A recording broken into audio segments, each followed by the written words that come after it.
লেখিকা তিলোত্তমা মহন্ত গোস্বামী শিশু উপন্যাস ছবি ভোগালী বিহুৰ উৰুকা দিনাই উন্মোচন কৰা হয়। মহানগৰী বেলতলাস্থিত অমৰ এনক্লেভৰ সভাগৃহত কেইবাগৰাকীও বিশিষ্ট ব্যক্তি তথা সাহিত্যপ্ৰেমীৰ উপস্থিতিত উন্মোচন কৰা হয়। অনুষ্ঠানত উপস্থিত ব্যক্তিসকলে তিলোত্তমা মহন্ত গোস্বামীৰ প্ৰয়াসৰ শলাগ লয়। ইয়াৰ পূৰ্বে লেখিকাৰ 9খনকৈ গ্ৰন্থ প্ৰকাশ পাইছে। জ্ঞান বিকাশৰ দ্বাৰা প্ৰকাশিত নতুন শিশু উপন্যাসখনে শিশুসকলক বিশেষভাৱে উপকৃত কৰিব বুলি ধাৰণা কৰা হৈছে। ছবি এখন শিশু উপন্যাস। শিশু উপন্যাসখন লিখিবলৈ মই প্ৰথমে নিজে শিশুৰ দৰে হৈ পৰিলোঁ আৰু মই যেতিয়া স্কুলত পঢ়াই আছিলোঁ ল'ৰা ছোৱালী তাত একেবাৰে পঢ়া শুনাত বেয়া ল'ৰা এটা পাইছিলোঁ মই, তাৰ নামটো উৎপল আছিল আৰু দুজনমান আছিলে, কিন্তু তেওঁলোকে পঢ়া শুনাতহে বেয়া, বাকী কামত এক্টিভ। আনে মাৰিলেও ওলোটাই এষাৰ নকয়, এই ধৈৰ্য শক্তিটো তেওঁলোকৰ দেখিলোঁ। শিক্ষকে ইমান শাস্তি দিয়ে, গুৰুতৰ শাস্তি দিয়ে পঢ়া নোৱাৰাৰ কাৰণে, বাহিৰত সদায় উলিয়াই থয়, তেতিয়াও তেওঁলোকে কেতিয়াও সেইটো লাজ যেন অনুভৱেই নকৰে, সদায় সেই একেটা কামেই কৰে আৰু সদায় তেনেকৈয়ে থিয় হৈ থাকে। কিন্তু মই দেখিলোঁ তেওঁলোকে হাতেৰে যিবিলাক বস্তু বনায়, ৱাল মেগাজিনে হওক বা অন্যান্য বস্তু কিবা ছায়েন্সৰ কিবা বস্তু প্ৰজেক্ট বনাবলৈ দিয়ে, তেতিয়াহ'লে সেই কামবিলাক বৰ ধুনীয়াকৈ কৰে। সেইটো এটা চৰিত্ৰ মোৰ মনলৈ আহিল যে এনেকৈও মানুহে পঢ়িলেই যে জীৱনটো ধুনীয়া কৰিব পাৰে সেইটো নহয়, পঢ়াৰ বাহিৰেও কৰ্মৰ জৰিয়তে জীৱনটো ধুনীয়া কৰিব পাৰে, সফল কৰিব পাৰে এজন সফল ব্যক্তি হিচাপে।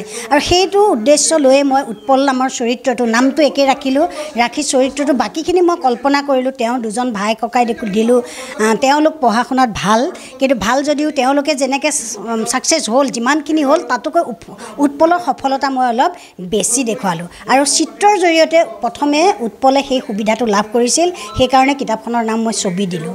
আৰু যেতিয়া গ্ৰন্থখনৰ কথাবিলাক মই প্ৰথমতে লিখা নাছিলোঁ, মই মুখেৰে ল'ৰা ছোৱালী দুটাক কৈ থাকোঁ, তাহাঁত দুটাই কয় মা তুমি লিখাচোন লিখা, ইমান ধুনীয়া লাগিছে শুনিবলৈ, আনে পঢ়িও ভাল পাব। আৰু সেইটো মই অনুপ্ৰেৰণা পালোঁ তাহাঁত দুটাৰ পৰাই, মই লিখিবলৈ ধৰিলোঁ। আৰু লিখাৰ পিছত লাহে লাহে মই দুই এটা খণ্ড মই ফেচবুকত দিলোঁ বা বিভিন্ন গ্ৰুপত দিলোঁ, দেখিলোঁ মানুহবিলাকে পঢ়ি খুব ভাল পায় আৰু আগ্ৰহে ৰৈ থাকে যে পৰৱৰ্তী খণ্ডটো দিয়ক। এইটো মই তেনেকৈ পটাপট লিখিব পৰা নাছিলোঁ, মোবাইল টিপিহে লিখিছিলোঁ, গতিকে সেইবিলাক কৰোঁতে মোৰ সময় ল'লে গ্ৰন্থখন সম্পূৰ্ণ কৰোঁতে। পিছত দিওঁতে যেতিয়া আখৰবিলাক সম্পূৰ্ণ সলনি হৈ গ'ল, তেতিয়া মই আকৌ এবাৰ এডিট কৰিবলগীয়া হ'ল, গতিকে কষ্ট হ'ল মোৰ গ্ৰন্থখন, যথেষ্ট কষ্টৰ মূৰত গ্ৰন্থখন প্ৰকাশ পালে। 248 পৃষ্ঠাৰ গ্ৰন্থখন আৰু মুঠ, আৰু বাকী প্ৰথম পেজকেইটাতো আছেই। গতিকে মই উন্মোচন কৰিবলৈ আমাৰ যিটো এপ'ল' হস্পিটেলৰ বিনয় শ্ৰীবাস্তৱদেৱক মই নিমন্ত্ৰণ জনাইছিলোঁ। তেখেত যিহেতু ব্যস্ত মানুহ, আহি পাওঁতে অকণমান দেৰি হৈছে তেখেতে, গতিকে আমাৰ ইয়াতে বয়োজ্যেষ্ঠ বহুত কেইজন আছিলে অমৰ এনক্লেভত, অৱসৰপ্ৰাপ্ত বিষয়া জেলাৰ আছিলে আমাৰ হৰেণ কলিতা দেৱ আৰু উন্মোচক দেৱদা বুলিয়ে মই জানো তেখেতে উন্মোচন কৰিলে। আমাৰ বিশিষ্ট কবি ৰীতা বৰুৱা বাইদেউ আছে, গতিকে তেখেতসকলৰ হাতেৰে কিতাপখন উন্মোচন হ'ল। আকস্মিকভাৱে হ'ল, মই যোৰহাটত আছিলোঁ, কালি ৰাতি আহি পাইছোঁ, গতিকে হঠাতে গোটেই কামখিনি হৈছে। আয়োজন অমৰ এনক্লেভৰ মানুহে কৰিছে, মোক যথেষ্ট সহায় কৰিছে, গতিকে তেনেধৰণে কিতাপখন উন্মোচন হৈছে। আৰু মোৰ এনেই নিজাকৈ এইখন 10 নম্বৰ গ্ৰন্থ, এনেই মই যুটীয়াভাৱে কেইখনমান গ্ৰন্থ কৰিছোঁ, কবিতা কিবা যুটীয়াভাৱে মই 3খন কৰিছোঁ, আৰু মোৰ দাদাৰে মোৰে মাজত এখন কবিতা গ্ৰন্থ কৰিছিলোঁ। এনেকৈয়ে সংখ্যাত 14খন হৈছে, আৰু সম্পাদনা গ্ৰন্থও মোৰ কেইবাখনো আছে। সেইখিনিয়ে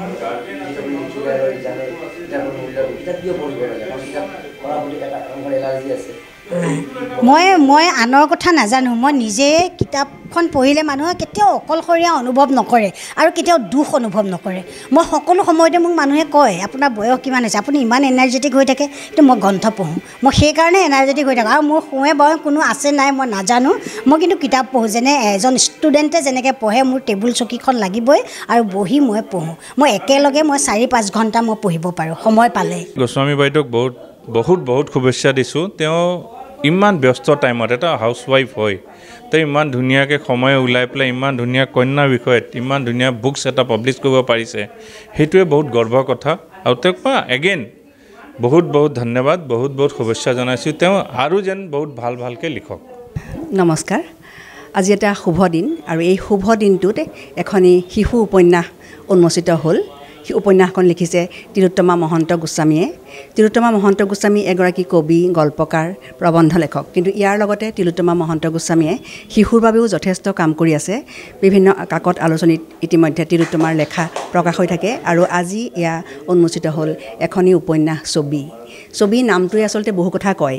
খুব মানে শিশুসকলে আচলতে ভাল পায়, ছবি বুলিলেই মানে শিশুসকলে ভাল পায়। গতিকে সেই নামটোৱেই তেওঁলোকক আকৰ্ষণ কৰিব বুলি ভাবোঁ। কিন্তু প্ৰথম কথা হৈছে এই কিতাপখন শিশুসকলে পাবনে, সেই কথাটো কিন্তু খুবেই গুৰুত্বপূৰ্ণ। মানে শিশুসকলে প্ৰথম সেই কিতাপখন পাব লাগিব আৰু সেই দায়িত্ব কিন্তু আমাৰ। আমি তেওঁলোকক এই কিতাপখন পঢ়িবলৈ উদগনি দিব লাগিব, তেওঁলোকৰ হাতত কিতাপখন পঢ়িব লাগিব, তেওঁলোকক আমি ক'ব লাগিব যে এই কিতাপখন পঢ়া, তোমালোকৰ কিতাপ। গতিকে শিশু সাহিত্যিকসকলে লিখে, কিন্তু সেই কিতাপসমূহ শিশুসকলে পঢ়ে নে নপঢ়ে সেই কথাটো কিন্তু নিশ্চিত কৰাৰো সময় নিশ্চয় আহিছে বুলি ভাবোঁ। আৰু আশা কৰিছোঁ ছবি উপন্যাসখনে শিশুসকলৰ মন জয় কৰিব পাৰিব, লগতে জ্যেষ্ঠসকলৰ মনো জয় কৰিব পাৰিব বুলি ভাবিছোঁ। আৰু শিশু সাহিত্য ৰচনা কৰাটো আচলতে সহজ কথা নহয়। শিশুৰ মনস্তত্ব অধ্যয়ন নকৰাকৈ, শিশুৰ মনৰ কথা নুবুজাকৈ শিশু সাহিত্য ৰচনা কৰিব নোৱাৰি। কিন্তু তিলোত্তমা মহন্ত গোস্বামীয়ে এই কাম সম্পন্ন কৰিলে, এখনি উপন্যাস ৰচনা কৰিলে।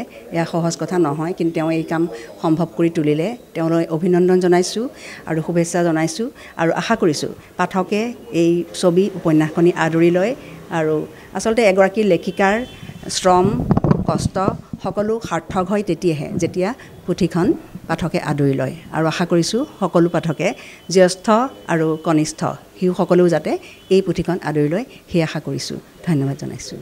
আজি আমাৰ তিলোত্তমা গোস্বামীৰ মহন্তৰ যিখন মানে পুথি ছবি উপন্যাস, এই উপন্যাসখন তেখেতে আজি প্ৰকাশ কৰিলে আৰু সভা পৰিচালনাৰ দায়িত্বও মোৰ তাতেই দিলে। যিয়ে নহওক সভাখন আজি বৰ সুন্দৰ সভা হৈছে আৰু তেখেতক মই এটা শুভকামনা কৰিছোঁ। তেখেতে এনেকুৱা উপন্যাস আকৌ লিখি থাকক আৰু এতিয়ালৈকে তেখেতৰ এইখন 10 নম্বৰ কিতাপ। আগতে কেইবাখনো কবিতা, উপন্যাস, গল্প সংকলন তেওঁলোকে অলৰেডি কৰিছে আৰু এইখন তেওঁৰ শিশু উপন্যাস। আৰু শিশুৰ ওপৰত লিখা ইমান সহজ কথা নহয়, কাৰণ শিশুৰ মনস্তাত্ত্বিকতাটো জানিব লাগিব আৰু সেই মনস্তাত্ত্বিকতা অনুধাৱন কৰি তেখেতে আজি যি সুন্দৰ কিতাপ এখন উপহাৰ দিলে এই নতুন বছৰত 2025-ত। গতিকে এইটো আমাক আনন্দ দিছে আৰু এইটো পঢ়ুৱৈ সমাজত এই কিতাপখনে সমাদৰ লাভ কৰিব আৰু উপন্যাসিকগৰাকী যাতে আকৌ আগবাঢ়ি যায়, এইখিনি মই কামনা কৰিছোঁ। ধন্যবাদ।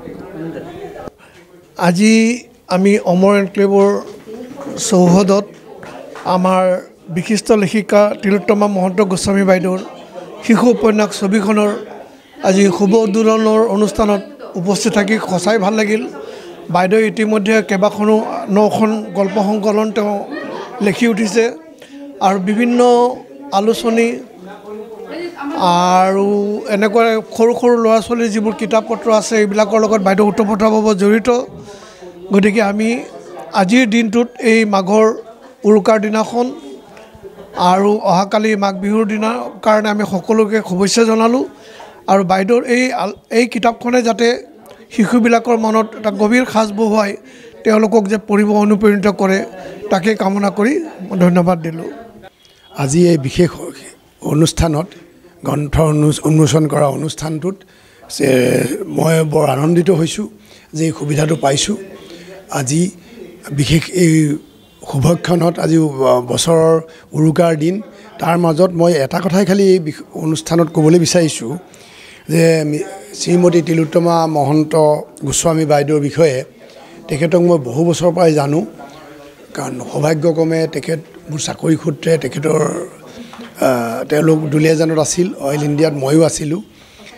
তেতিয়াৰ দিনৰ পৰাই 2011 চনৰ পৰাই মোৰ মনত থকাৰ পৰা তেখেতে শিশু সাহিত্য চৰ্চা কৰি আহিছে। বিশেষকৈ শিশুৰ সাহিত্য চৰ্চাৰ বিষয়ে তেখেতৰ অৱদান মই তেতিয়াৰ পৰা দেখি আহিছোঁ। বিভিন্ন আলোচনী বা বাতৰি কাকতত তেখেতে তেতিয়াৰ পৰা লিখি আহিছে আৰু মই তেখেতক যোৱা 8-9 বছৰে ইয়াতেই গুৱাহাটীত মই আহি অৱসৰ লোৱাৰ পিছত ইয়াত থাকিবলৈ লোৱাৰ পৰা তেখেতক প্ৰায়ে পাই থাকোঁ। সদায় মই তেখেতক ব্যক্তিগতভাৱে সোধোঁ, অনুপ্ৰাণিত কৰিবলৈ চেষ্টা কৰোঁ যে বাইদেউ আপুনি লেখা মেলা কৰি আছে নাই। তেখেতক সদায় এটা হাঁহিমুখেৰে তেখেতে কয় যে অমুক অমুক জেগাত মই লিখি আছোঁ। আৰু এই এই যিখন আজি ছবি শিশু সাহিত্য নাম দি শিশু উপন্যাস আজি তেখেতে উলিয়াইছে, এইখনৰ তেখেতৰ প্ৰায় 12-13 বছৰৰ যিটো অৱদান সেইখিনি মানে সন্নিৱিষ্ট কৰিছে। আৰু আশা কৰিছোঁ এই পুথিখনৰ যোগেদি আমাৰ শিশুসকল লগতেই উপকৃত হ'ব। আৰু বিশেষভাৱে মই অভিভাৱকসকলক অনুৰোধ কৰিম যাতে এই কিতাপখনৰ বহুল প্ৰচাৰৰ বাবে তেখেতসকলক অৱদান দিয়ে। ধন্যবাদ।